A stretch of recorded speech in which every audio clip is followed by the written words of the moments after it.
রাসূল করিম সাল্লাল্লাহু আলাইহি ওয়াসাল্লাম বলেছেন, পৃথিবীতে দুই ধরনের মানুষ সবথেকে ভালো। কে বলেছেন? সবাই বলেন।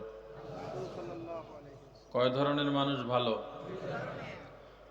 রাসূল যদি বলেন এইটা ভালো,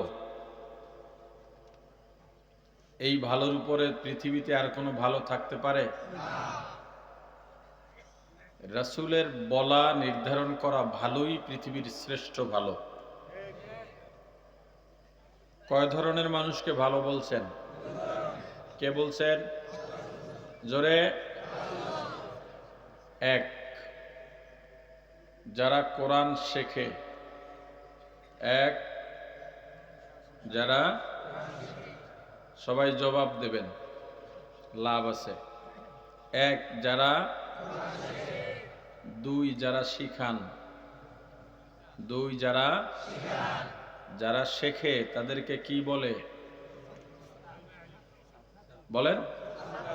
ছাত্র। যারা শিখান, শিক্ষক। এক কথায় কোরআনের ছাত্র এবং শিক্ষক পৃথিবীর সব থেকে ভালো। কে বলছেন? জোরে বলেন না। হ্যাঁ, এবার বলেন, কোরআন শিক্ষা দেওয়া হয় কোথায়? স্কুলে, kindergarten, primary, KG, high school, college, varsity, কোথায়? জোরে বলেন।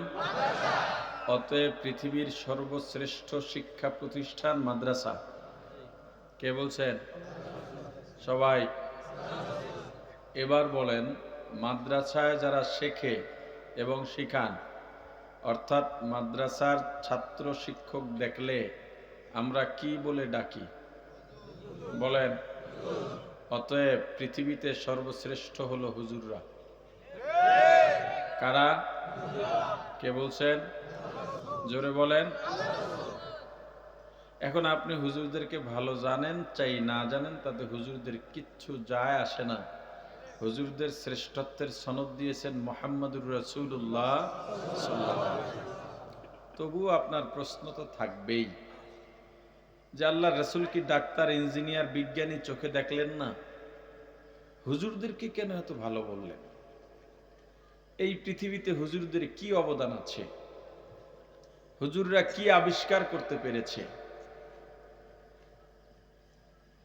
হুজুররা তো মানুষের বাড়ি মাগনা খায়, মসজিদে ঘুমায়, আর দাওয়াতে দাওয়াতে মুরগির রান চাওয়ায়। কি আপনাদের এই ছোট বিঘাই পটুয়াখালীতে বলে না হুজুররা ফাও খায়? বলে না? হুজুররা মানুষের বাড়ি বাড়ি খায়, বলে না? হুজুররা মানুষের বাড়ি খাইলে আপনার সমস্যা কি? কারো বাড়ি জোর করে খাইছে? আরে বলে না। বরং হুজুররা কার বাড়ি যায় জানেন? ফজরের ওয়াক্ত হয়ে গেছে, আজান এখনো হয় নাই, হুজুরের দরজায় গিয়া ধাক্কাইতেছে, হুজুর তাড়াতাড়ি ওঠেন, নামাজ পড়বেন না?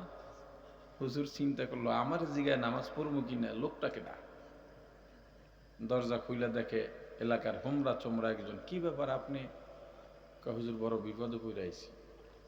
কয় আপনার ঢক দেখেই বুঝি, আজানের আগেই যে আসছেন, সারা সপ্তাহ মসজিদে দেই না, বসাইছে, কি খবর? হুজুর আমার বাসায় একদিন 4টা ডাইল বেত খাওয়া লাগবে। কয় আমার ডায়েরি খালি নাই, দাওয়াত আর দাওয়াত। কয় আপনারা যদি আমি না নিতে পারি, বাড়িওয়ালি ঘরেই উঠতে দেবে না। সমস্যা কি? ছেলেটা বা মেয়েটা অসুস্থ, ডাক্তার দেখাইলাম, কবিরাজ দেখাইলাম, অ্যালোপ্যাথি, হোমিওপ্যাথিক সব দেখাইলাম, ইন্ডিয়া, এরপরে সিঙ্গাপুর, সব জায়গায় গেলাম, লাভ হয় না। বিবি কইতেছে, হুজুর আইনা যদি 2টা পানি পড়া দিয়ে খাওয়াইতে পারতাম, একক তো খাওয়াই দিতে পারতাম, মনে হয় ভালো হইতো। যেখানে সব ফেল, হুজুরদের কারামতি কেবল সেখান থেকে শুরু। আপনি সেটা স্বীকার না করলেও কাজে কর্মে কিন্তু আপনি নিজেই প্রমাণ দেন সেগুলোর। হুজুরদেরকে ন্যায় জোর কইরা তো হুজুররা যায় না, যায়? আচ্ছা, হুজুরদেরকে রাতের আধারে লেজার লাইট চেনেন, ওই যে ছোট্ট আলো, নীল বা লাল, হুজুরদেরকে এই লেজার লাইট নিয়ে রাতের আধারে ট্রাকের ড্রাইভারের চোখে মাইরা দাঁড় করাইয়া 200 টাকা নিতে দেখছেন? টেন্ডারবাজি কইরা হুজুররা মারামারি, একজন পরপারে চলে গেছে, এমন কোন ঘটনা দেখছেন? এই যে রাস্তার কাজ আসে, হুজুরের কাজ ধরা লাগবে, বা আপনার বাড়ির চান্দাবাজি করা লাগবে, বা জায়গা দখল করা লাগবে, এতে হুজুরদেরকে দেখছেন কখনো? খাইলো কারা? দোষ দেন কাগজ? ফাও খায় কে আর বলেন কাদেরকে? এরপরেও তো আসলে এটা একটা আকলি জবাব, এটা যুক্তিভিত্তিক জবাব, উপস্থিত বুদ্ধির জবাব, কিন্তু আসলেই তো একটা প্রশ্ন যে পৃথিবীতে জ্ঞানী বলতে আমরা যাদেরকে বুঝি তারা বিজ্ঞানী, ডাক্তার, ইঞ্জিনিয়ার, হ্যাঁ, দার্শনিক, এরাই তো। হুজুরদের তো সামাজিক অবস্থানও অতটা উপরে না। একটা বিচার ব্যবস্থা হচ্ছে সালিসি।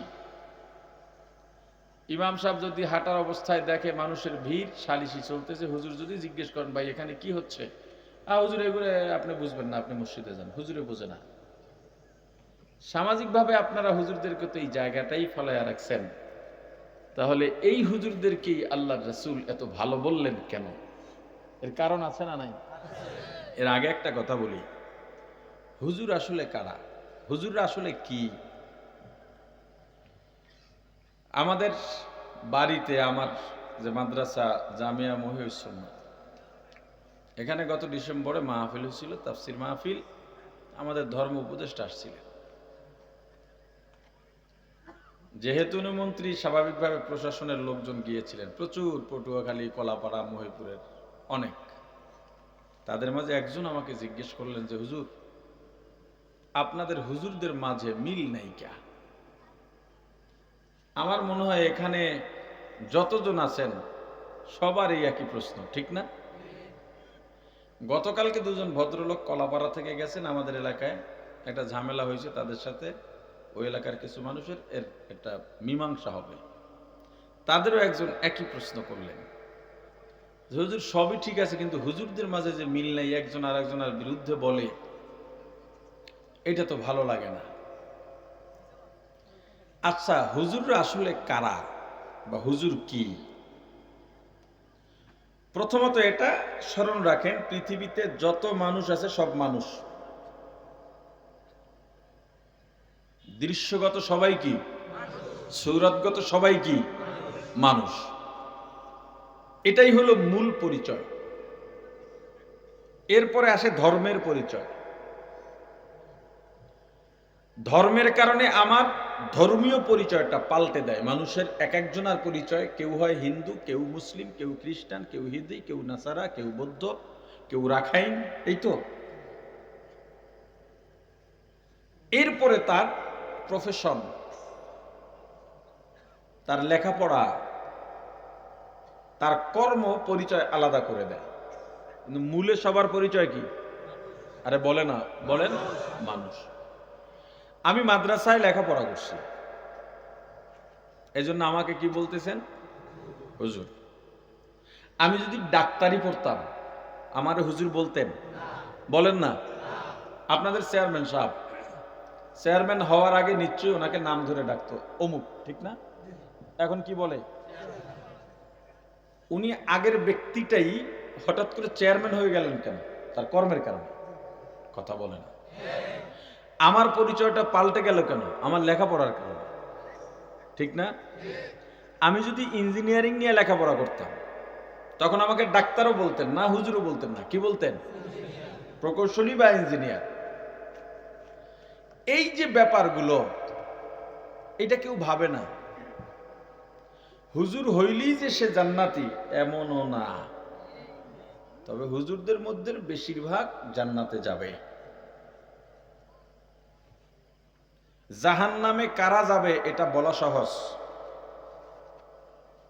জান্নাতে কারা যাবে এটা বলা কঠিন। বুঝবেন, ওয়াজ হলো বোঝার জায়গা। একজনে মদ খায়, সুদ খায়, চাঁদাবাজি করে, পরের হক নষ্ট করে, জুলুম করে, এই লোকটা জাহান্নামী, কোনো সন্দেহ নেই। এখন আপনি বলবেন ভিতরে কি আছে ওনার জাহান্নামী, বলা যাবে না, এটা বলা যায় না। না বলাটা ভদ্রতা, কিন্তু ওনার কর্মে বলা যায় তওবা না করলে ও জাহান্নামে যাবে, কোনো সন্দেহ নেই। কিন্তু একজন তাহাজ্জুদ পড়ে, দান সদকা করে, হজ করে, ইতিকাফ করে, এই যে জান্নাতে যাবে এটা বলা যায় না। বুঝেন নাই? বুঝেন নাই? আচ্ছা, তাহলে মূল পরিচয়টা কি? মানুষ। মূল পরিচয়টা কি? মানুষ হিসেবে হুজুরের ভিতরেও লোভ থাকতে পারে, পদবীর লোভ থাকতে পারে, স্বার্থ থাকতে পারে, অন্যায়ের প্রবণতা থাকতে পারে। আচ্ছা, এর আগে বলেন আমি আসলে কে? এই যে আমাকে দেখে আপনি চেনেন আমি মিসবাহ সাহেব, এই যে আমাকে দেখে আপনি চেনেন, আসলে এটা আমি না। আমি যে আপনাকে দেখি এটাও আপনি না। তাহলে আমি কে? আপনি কে? আমি হলাম সে, আপনি হলেন সে।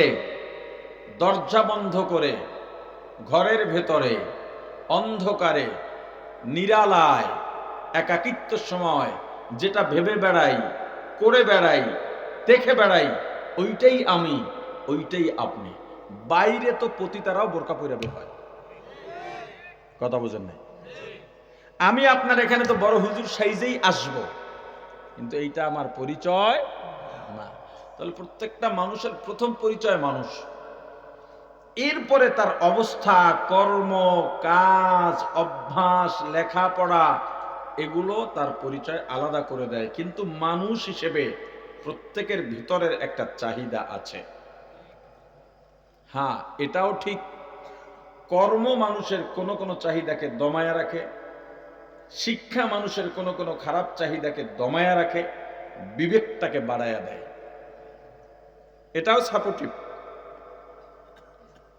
মাদ্রাসায় যারা পড়ে, মানুষ চাহিদাও থাকতে পারে, কিন্তু তার লেখাপড়া, ইলমে নবুবির যে রুহানিয়াত, এইটা তাকে অন্যায় কাজ থেকে ফেরাতে সহযোগিতা করে। কিন্তু তার ভেতরেও ব্যাপারটা আছে, এটা আল্লাহর সত্তাগত দান। বলে না মানুষটা একদম নিরহংকারী, কোনো অহংকার নাই, মিথ্যা কথা। পৃথিবীর এমন কোন মানুষ নাই যার ভেতরে অহংকার নেই, শিশু ছাড়া, পাগল ছাড়া। এই অহংকার কেউ দমায়া রাখে, কেউ প্রকাশ করে। যে প্রকাশ করে সে জানোয়ার, যে দমায়া রাখে সে মানুষ। স্বার্থের লোভ, ক্ষমতার লোভ, টাকার লোভ, পদের লোভ, সম্মানের লোভ সবার আছে। বলে ওই লোকটার কোনো লোভ নাই। কে বলছে লোভ নাই? সবার লোভ আছে। কেউ দমায়া রাখে, কেউ লোভ চরিতার্থ করে।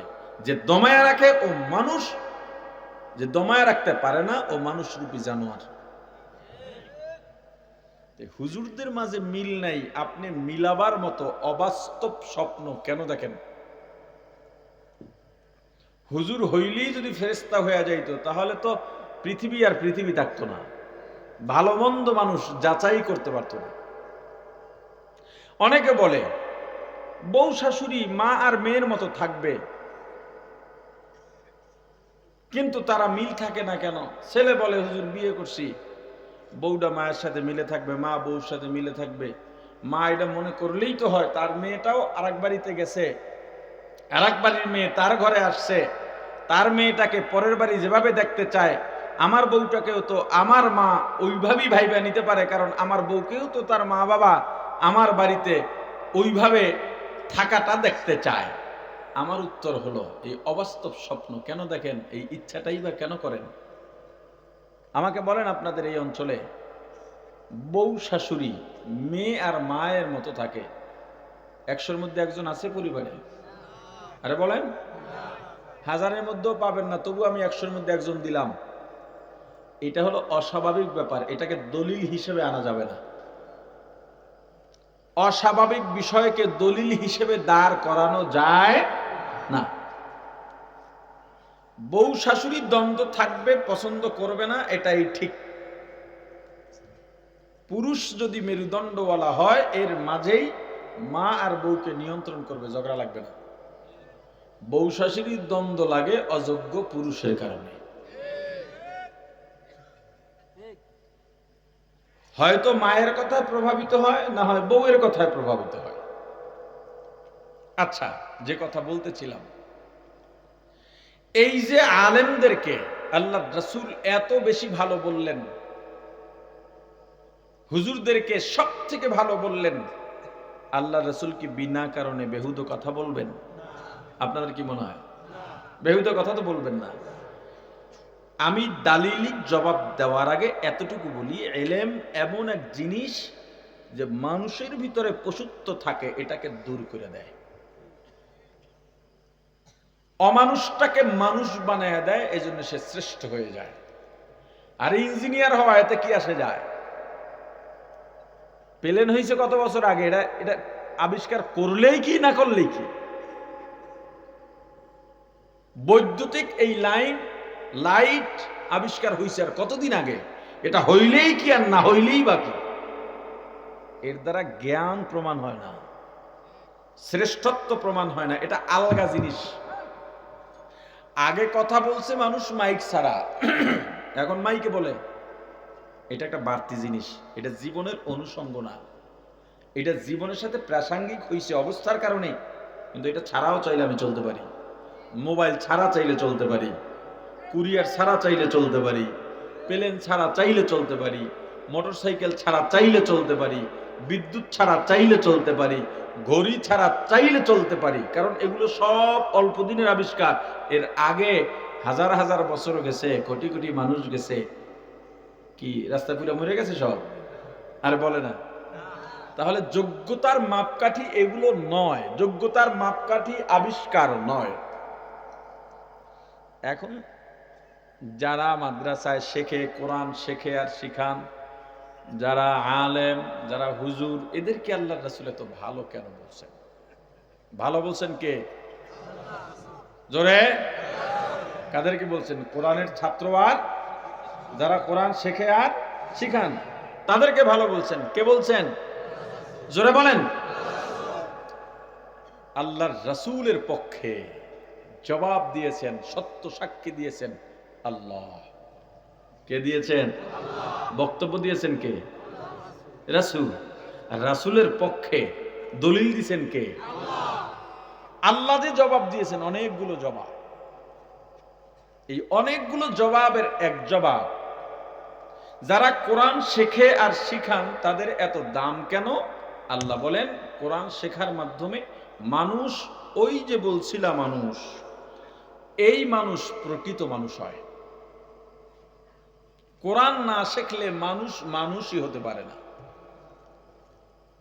আপনি বলবেন, তাহলে আমি কোরআন শিখি নাই, কিন্তু মাদ্রাসায় আমি গেলে চেয়ার আমারে আগে বাড়ায় দেয়, সব হুজুররা দাঁড়ায় যায়। মসজিদে গেলে সব কাতার ফাঁক কইরা কইরা আমারে নিয়ে সামনে বসায়। আমি কি অমানুষ নাকি? কি বলতে চান? আমি আসলে কিছুই বলতে চাই না। আমি শুধু নাকেল, নাকেল বুঝেন? নকল করে যে, তারে কি কয়? আমি শুধু নকল করব, আমার কোনো কথা নাই। আমি শুধু ওই পৃষ্ঠার থেকে এসে কিছু আপনাদেরকে শোনাবো, এই পৃষ্ঠার থেকে একটু শোনাবো, ওই পাড়ার থেকে শোনাবো। আমি শুধু আমার কাছে শোনায়া দেওয়া, আমার ব্যক্তিগত কোনো কথা নাই। আমি কিছু বলতে চাই না, আমি আপনাকে খারাপও বলবো না। আল্লাহ কি বলছেন এগুলো শোনাই দেবো শুধু।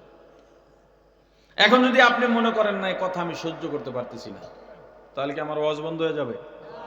বলে না। ক্ষুধা লাগছে? আসতে বলেন কেন? সবাই বলেন না কেন? ওয়াজ বন্ধ হবে? জোরে বলেন। আওয়ামী লীগ ওয়ালারা স্লোগান দেয়, এক মুজিব লুকান্তরে লক্ষ মুজিব ঘরে ঘরে। বিএনপি ওয়ালারা স্লোগান দেয়, এক জিয়া লুকান্তরে লক্ষ জিয়া ঘরে ঘরে। তাহলে হুজুররা কি জঙ্গলে জঙ্গলে? আমিও আলেমদের পক্ষ থেকে বলি, এক আলেম, মুফতি, মুহাদ্দিস, মুফাসসির, মুহতামিম, ইমাম, খতিব, লোকান্তরে লক্ষ লক্ষ মাওলানা, মুফতি, মুহাদ্দিস, মুফাসসির, ইমাম, খতিব, মুহতামিম আল্লাহ পৃথিবীর ঘরে ঘরে সৃষ্টি করে দেবেন। বড় জোর আমি যে আয়াত বলবো, এই আয়াত যদি আপনার পছন্দ না হয়, একটা কাজ করতে পারেন, আমার ওয়াজ বন্ধ করে দিলে আরো 10 জন আলেম ওই আয়াত পড়ে বয়ান কিন্তু ঠিকই করবে। তা আপনি কয়জনারে থামাইতে পারবেন? আপনার যে ভালো না লাগা, আপনি কিন্তু সুস্থ থাকতে পারবেন না। 2 দিন পর পরই কানে ওই কথা ঢুকবে আর মেজাজ গরম হবে আপনার, পরে পাগল হয়ে যাওয়া লাগবে। স্থায়ীভাবে বন্ধ করার একটা পথ আছে। সেটা কি? ওই কোরআনের আয়াতটা বাদ দিয়ে দেন, যাতে কোনো হুজুর আর না পড়তে পারে। কি পারা যাবে? যেটা পারা যাবে না সেটা নিয়ে বাড়াবাড়ি করা ভালো। বলে অমুকে মৃত্যুর সাথে পাঞ্জা লড়তে লড়তে মারা গেছে। মৃত্যুর সাথে পাঞ্জা লড়া যায় রে বোকা? যেই জিনিসটা অবধারিত, মৃত্যু তোমার হবেই, যেটার সাথে কোনোদিন কেউ বিজয় লাভ করতে পারে নাই, যার সাথে বিজয় নাই তার সাথে পাঞ্জা নাই। অতএব কোরআনের সাথে পাঞ্জা লড়তে যাইও না, ইসলামের সাথে পাঞ্জা লড়তে যাইও না, রাসূলের আদর্শের সঙ্গে পাঞ্জা লড়তে যাইও না, মৃত্যুর সঙ্গেও পাঞ্জা লড়তে যাইও না। এটার সাথে কেউ পারে না। এখন বলবেন তো আপনার পরিচয় কি যারা কোরআন না শেখে? দেখেন আল্লাহ কি বলে,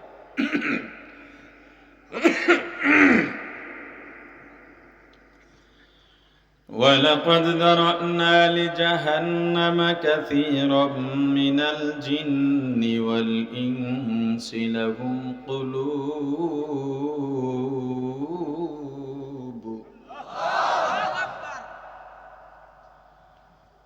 لهم قلوب لا يفقهون بها ولهم أعين لا يبصرون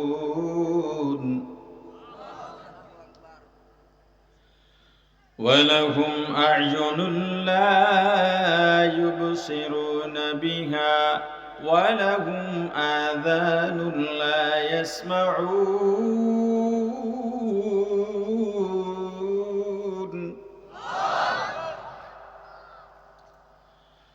ولهم آذان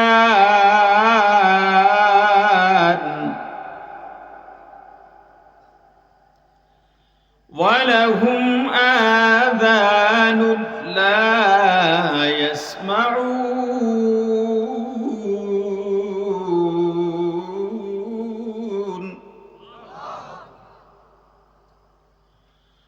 ولهم آذان لا يسمعون بها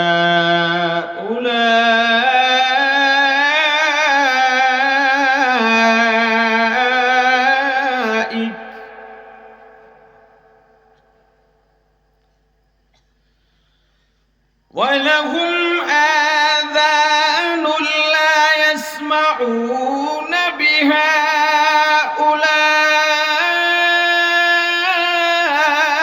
أولئك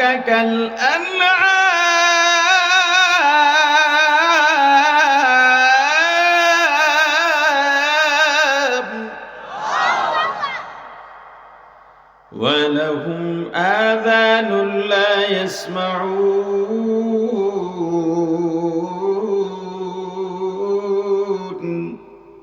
गर्भ सूरत आदमी इंसाबुदे अहमद अबू जहलो हम के साबुदे ला इलाहा इल्लल्लाह ला इलाहा इल्लल्लाह ला इलाहा इल्लल्लाह ला इलाहा इल्लल्लाह ला इलाहा इल्लल्लाह ला इलाहा इल्लल्लाह ला इलाहा इल्लल्लाह ला इलाहा इल्लल्लाह।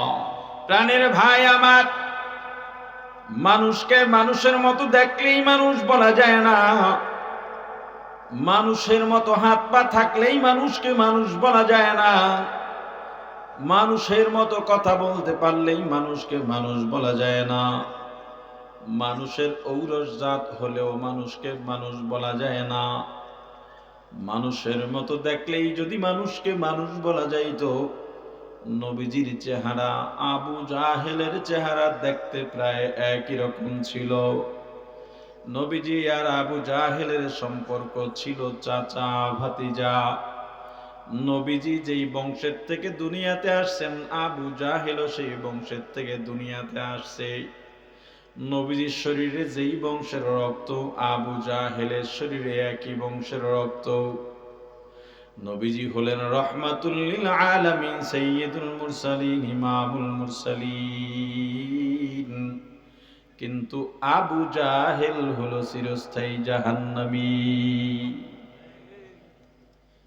हकीकत से तो दुनिया बेखबर है, दुनिया की नुमाइश पर नजर है।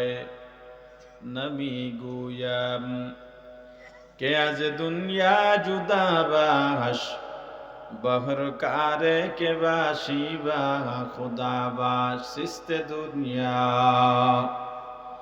از خدا غافل بودن، نقماشو نقره فر زندزان دنیا میں ہو دنیا کا طلب گار نہیں ہو، دنیا میں ہو دنیا کا طلب گار نہیں ہو، بازار سے گزر ہو خرید دار نہیں ہو، बाजार से गुजर हो खरीदार नहीं हो, जागा जी लगाने के दुनिया नहीं है, जागा जी लगाने के दुनिया नहीं है, ये इबरत की जाहे तमाशा नहीं है, ये इबरत की जाहे तमाशा नहीं है। ও ভাই, আল্লাহ বললেন ওয়ালাকাদ যারানা লিজাহান্নাম কাসীরা, আমি আল্লাহ অধিকাংশের জন্য জাহান্নাম বানাইছি। অধিকাংশ যারা জাহান্নামে যাবে তারা কারা? মিনাল জিন্নি, জিনদের মধ্য থেকে বেশিরভাগ জিন যাবে জাহান্নামে। মিনাল ইনসি, মানুষদের মধ্য থেকে বেশিরভাগ মানুষ যাবে জাহান্নামে। এই বেশিরভাগ জিন আর মানুষ যারা জাহান্নামে যাবে এদের পরিচয় কি? আল্লাহ আয়াতের শেষ দিকে বলেন উলাইকা কাল আনআম, ওরা চতুষ্পদ জানোয়ারের মতো।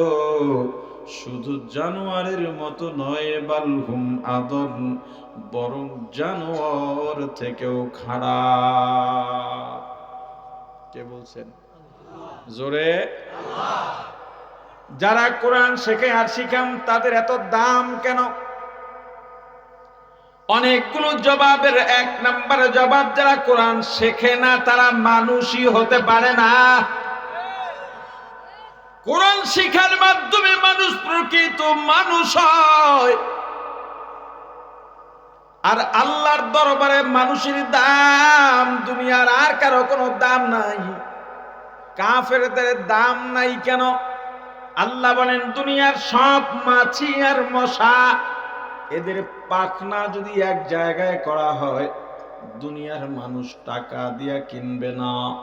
তবুও আমি আল্লাহর কাছে একটা মাছির একটা পাখার যেই দাম আছে, কাফের, মুনাফিক, বেঈমান, মুশরিক, যারা অবাধ্য, যারা আল্লাহকে মানে না, যারা নাফরমান, এদের ওই পরিমাণও দাম নাই।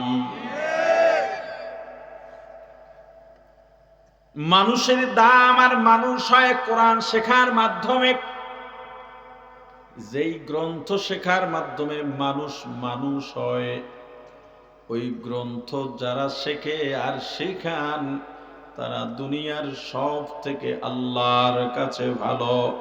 এবার প্রমাণ লন, দেখেন আল্লাহ কি বলেন। আর রহমান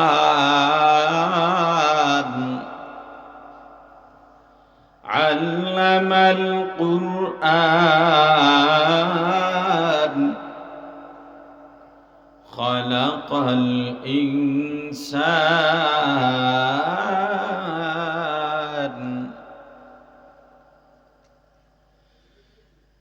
الرحمن علم القرآن خلق الإنسان علمه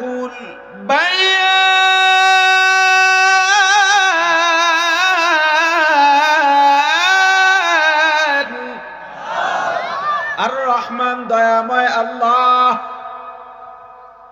আল্লামাল কুরআন, যিনি কোরআন শিক্ষা দিয়েছেন। খালাকাল ইনসান, যিনি মানুষ সৃষ্টি করেছেন। ভালো করে বুঝবেন, আগেই বলেছি বয়ান বোঝার বিষয়, না বুঝলে বয়ান দিয়ে কোনো উপকার পাওয়া যাবে না। আল্লাহ দুনিয়াকে সাজাইছেন তরতিব মতো, সিরিয়াল মতো।